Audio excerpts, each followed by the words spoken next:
इस वक्त देखिए लगातार यहाँ पर जो श्रद्धा सुमन अर्पित करने के लिए आ रहे हैं लोग, वो तमाम लोग यहाँ पर आ रहे हैं, बारी बारी से श्रद्धा सुमन अर्पित कर रहे हैं। साधु समाज से तमाम लोग यहाँ पर पहुँच रहे हैं। लेकिन सवाल ये है कि जो आप पूछ रही हैं कि अनंत गिरी जो हैं, क्या वो इस मामले में कहीं शामिल हो सकते हैं? वो कहते हैं कि 4 नाम वो बता देते हैं। वो कहते हैं कि 4 ये वो नाम हैं जो इस पूरी साजिश में लगे हुए थे। सवाल यह है कि अगर कोई साजिश चल रही थी तो क्या अकेले नरेंद्र गिरी जो थे वो इस साजिश को झेल रहे थे, समझ रहे थे, अंदर ही अंदर वो कहीं से साजिश के बारे में जानकारी मिलने के बाद ऐसी स्थिति हो गई थी कि वो सुसाइड जैसा कदम उठाने के बारे में सोच रहे थे?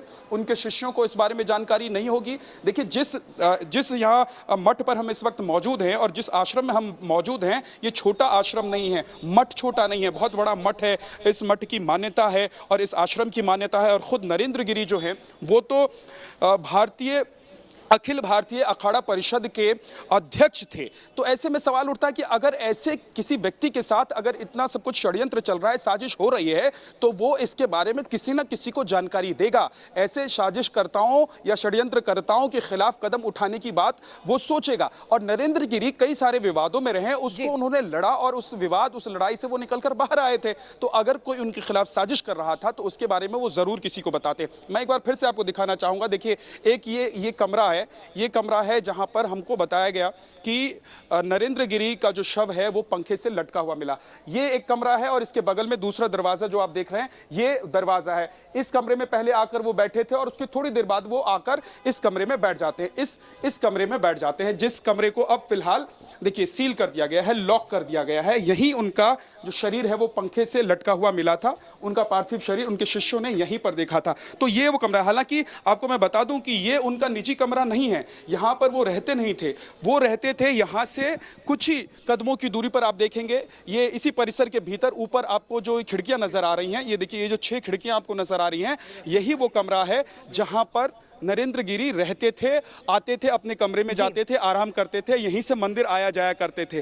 फिलहाल वो आकर बैठ गए थे उस दिन इस कमरे में और उसके बाद वहां गए जहां से उनका पार्थिव शरीर बाहर निकला। तो सवाल यही है कि आखिर इतनी सारी बातें, इतनी सारी गुत्थियां, और ये गुत्थियां ऐसे उलझती जा रही हैं, ये केस ऐसे उलझता जा रहा है जैसे लग रहा है कि ये किसी साधु संत की मौत नहीं हुई है, बल्कि एक ऐसे षड्यंत्रकर्ता या फिर ऐसे व्यक्ति की मौत हुई है जिसके बहुत सारे लोगों के साथ कुछ निजी दुश्मनी रहा हो, साजिश रहा हो, या फिर उनके खिलाफ षड्यंत्र करने वाले इतने सारे लोग होंगे कि इतने सारे एंगल सामने आ गए। सीधी सीधी बात है, 2-3 पॉइंट ऐसे हैं पिनाज जिस पर मुझे लगता है कि जांच एजेंसियों को अभी फोकस करना चाहिए। और जांच एजेंसियां भी, हालांकि उत्तर प्रदेश की पुलिस जो है वो तेजी से कार्रवाई कर रही है, कुछ लोगों को गिरफ्तार किया गया है, हिरासत में लिया गया है, पूछताछ हो रही है।